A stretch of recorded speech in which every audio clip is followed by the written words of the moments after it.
All right, welcome to my FX Buddies, the podcast. And this is a special edition. Every now and then, I come across some articles that I just can't wait to share with you. Some of y'all know why I'm doing that. And this is one of those instances. Okay, so this is my FX Buddies. I will, clearly, we're on the blog, right? So they're already on the blog, and I'll do all the things I normally do, rss.com and all of that. But I just want to get to this. I want to keep this to 15 minutes. But really, you should go read these articles. Maybe I'm crazy. Maybe I'm wanting this so badly that I'm seeing something that's not there. Maybe I have dinar goggles on. But so these came out and all came out about the same time. All right. And I am going to do another. There's some, um, I don't want to say good, but there's some articles out. The CBI is warning people about fraudulent websites and places. They shut down 49 places, not banks, because remember the banks are closed. So the people are having to go to other places to do certain things. And I'm just saying certain things. I'm not trying to speak in code or anything. Just whatever they can't get done at the banks because the banks are closed. I guess they have to go to these other places. And apparently they're ripping them off or they're not licensed or whatever. So that's there. Um, yeah, so there's some other good stuff. But I want to get to this. So this was actually the first one that I saw. Government working to reduce gap between parallel and official exchange rate to achieve stability. So who is saying this? Parliament is gone. Parliament's gone. Oh, there's some bad news too. Anyway, Parliament's gone until January 9th. So nothing, in my opinion, nothing's going to happen. But look, I'm taking you on a roller coaster. But it's not that. You just don't know. It's so crazy over there. You never know. And most of you know I always have 2% hope, chance, possibility, whatever for December because one year they surprised the heck out of me and devalued. So, yes, the same conditions. The banks were closed. Um, the holidays were upon the land. Um, everything, everything that is happening now was happening then, and they devalued, right? But they lied for 4 days, and they were telling people, "No, no, we didn't change the value." And then they were like, "Oh yeah, we did. We changed the value," because the merchants were like, "I'm not crazy. The same amount of dinar is buying less stuff. You did something to the rate." So then they finally did admit they did that on December 19th or 20th. So we got 3, 4 days. It's about to be December 19th or 20th. Okay, now back to this. Government working to, so this is the Parliamentary Finance Committee because I guess they're still working. Government working to reduce gap between parallel and official exchange rate to achieve stability. Now, why would there be instability there right now? Syria. Immediately when they started, when they figured that Assad was gone, the Syrian pound crashed immediately. It's already up 40%. It's already back up 40%. So Iraqis are not dumb. I bet you there was a mad dash. Let's go get some Syrian currency, and see that's why they're already talking about changing the currency. This new guy that his abbreviation is HTS. Um, he's talking about, among other things, changing the money.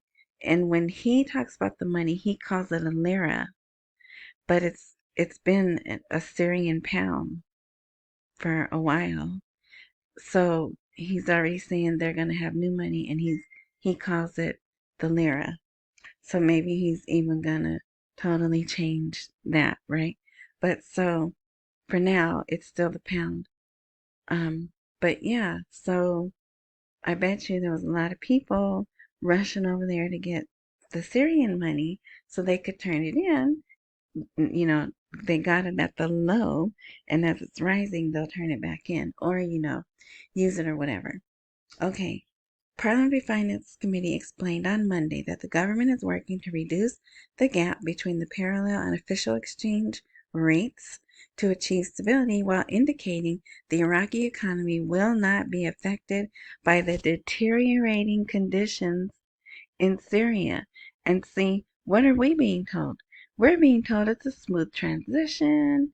They have a head. They name some guy. He's the head of the transition um, government. Yeah.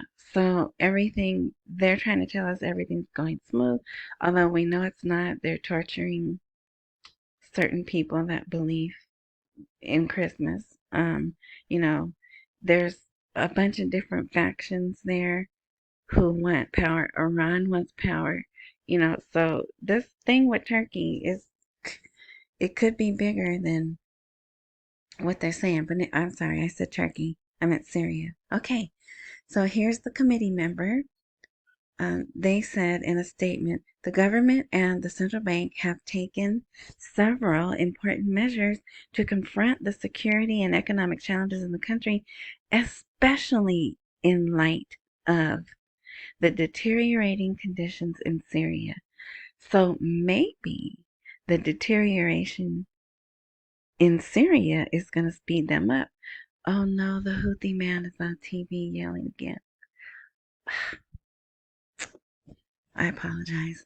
Um, every time he's there, that means they're getting ready to blow something up. Okay, anyway, so he goes on, and they are constantly saying, oh, Syria's not going to affect us. Syria's not going to affect us. But so they're lying, right? The dollar exchange rate in the parallel market is currently stable, noting that the government is working to reduce right? They always repeat things. Currency markets are witnessing significant changes with the sudden rise in the value of the Syrian pound against the Iraqi dinar. So I don't think they were expecting that, right? Currency markets are witnessing significant changes with the sudden rise in the value of the Syrian pound against the Iraqi dinar. So that's one article. Here's the second one. What is the secret of the dollar stability in Iraq despite regional tension? A government advisor explains. Look at this. I got some color in here. So I really want you to go read this. So Mohammed Saleh, this is Mohammed Saleh, attributing the stability of the dollar exchange rate against the dinar to the procedures of the Central Bank of Iraq in selling the dollar through the electronic platform and complying with it. So someone had asked, the electronic platform, it used to be the auction, the currency auction. Well, they still are. That's another bummer. They had an auction yesterday. They had an auction today too. All right. So, mind you, the bad news that I'm going to tell you later, that came out before these articles. So, keep that in mind. All right. So they're moving away from the currency auction. Hopefully by the end of the year, that's their goal. The end of the year, the way that those who need dollars will get them is there are certain banks that are approved. They have employees of Ernst & Young, Oliver Wyman, K2I. They're going to have auditors, right, probably U.S. Treasury people, right there on site to make sure these banks are following the procedures for dollars and other currencies for merchants. That's the system they're moving to, right? Okay. Now, I believe the electronic platform is the new platform. Okay. I know it's confusing, but that's how, we have to go along and put pieces together until we can actually go, okay, yes, that's what they're calling it. Right. Sorry about that. I got called away. Okay. So here we go. So remember, this is Mohammed Saleh. He's the one that they let announce pretty important stuff. There's a reason for the stability of the exchange rate in the parallel market, contrary to expectations, as it stems from the Central Bank of Iraq's completion. Hello, completion. Completion of the compliance platform. So there's a new word. Compliance platform. And the complete shift to foreign currency reinforcement in international banks corresponding to national banks, which now covers the market's need for foreign currency to finance the private sector's foreign trade at the official exchange rate of 13.20. Yes, I know. We know that's a program rate. But completion of compliance. Okay? All right. Here's just a little bit more.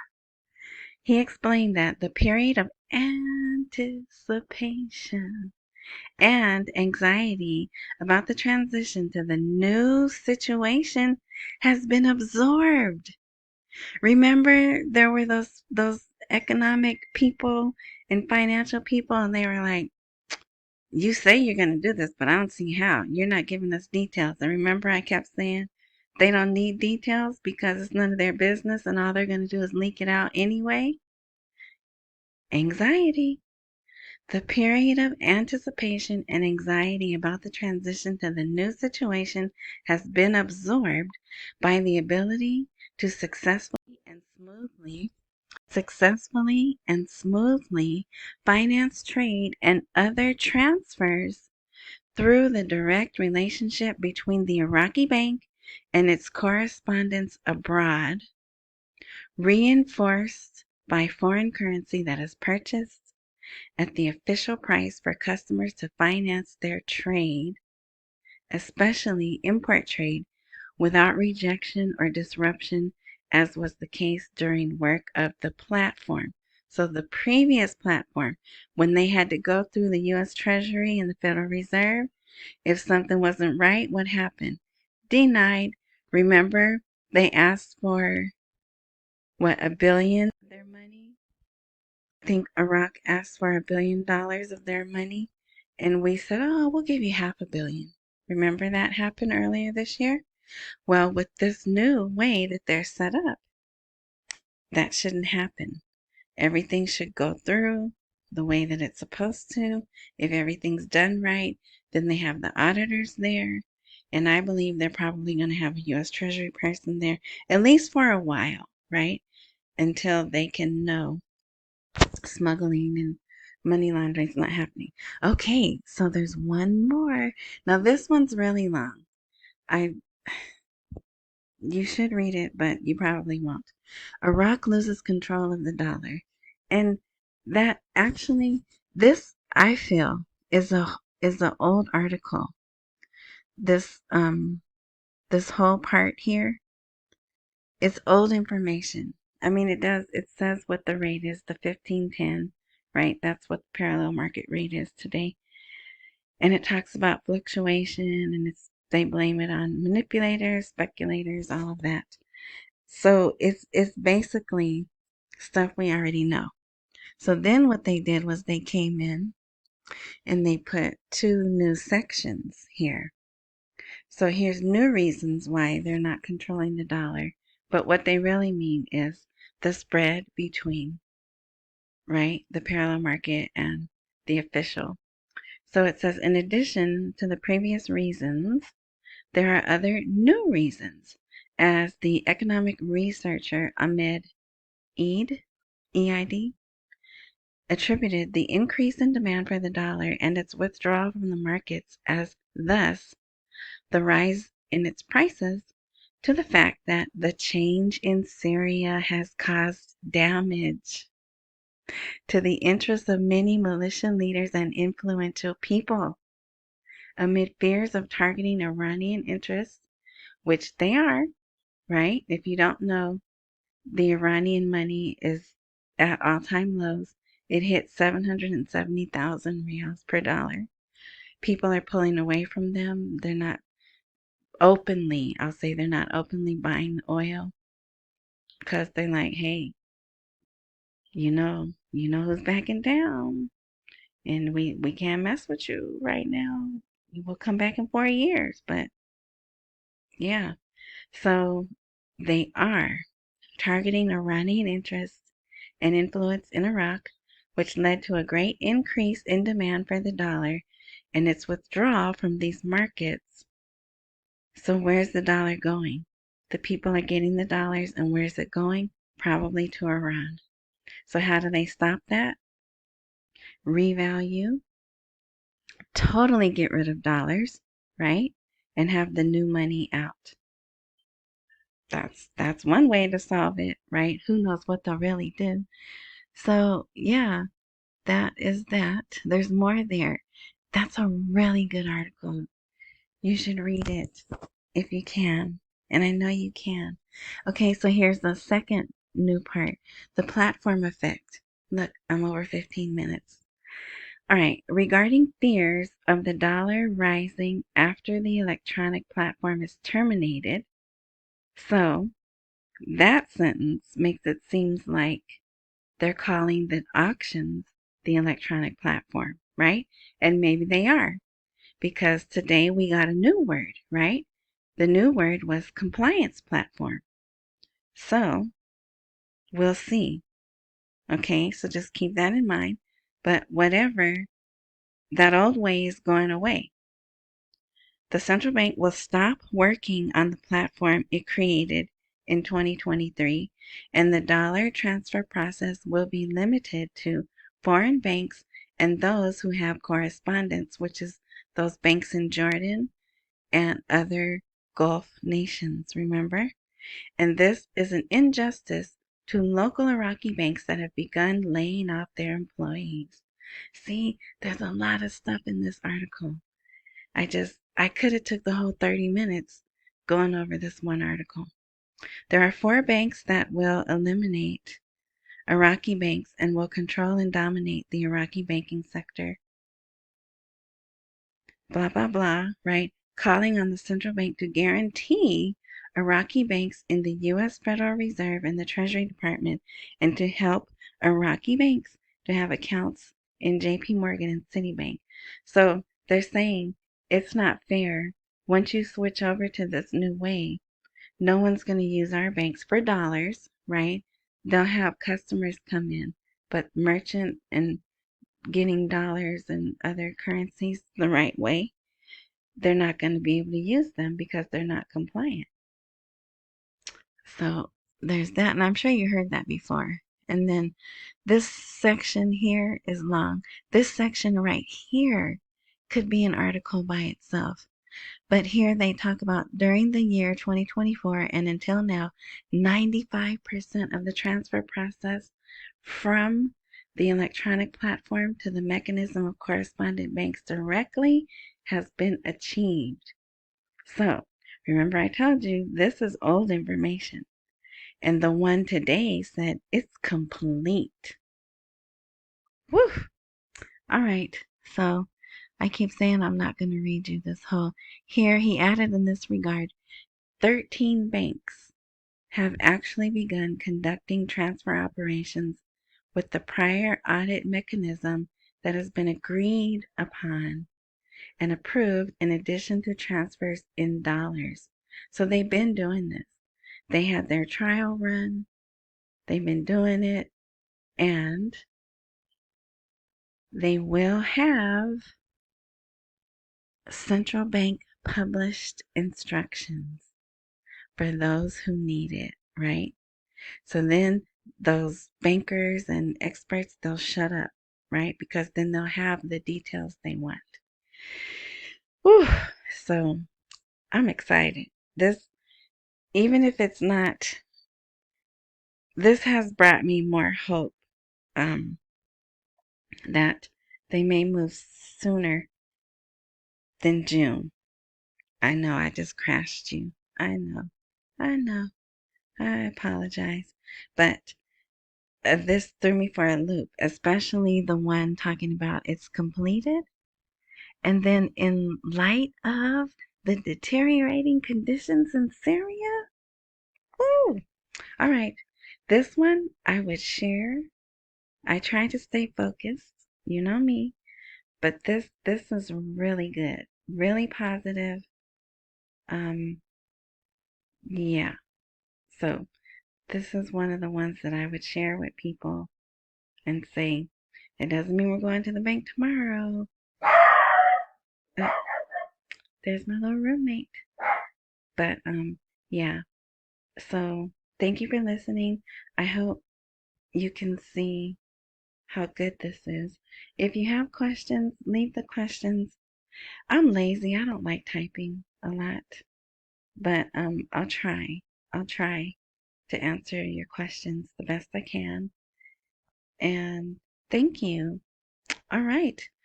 And you may hear from me again later today because it's been 3 days, right? It's been 3 days since I posted, and there is stuff that needs to be shared.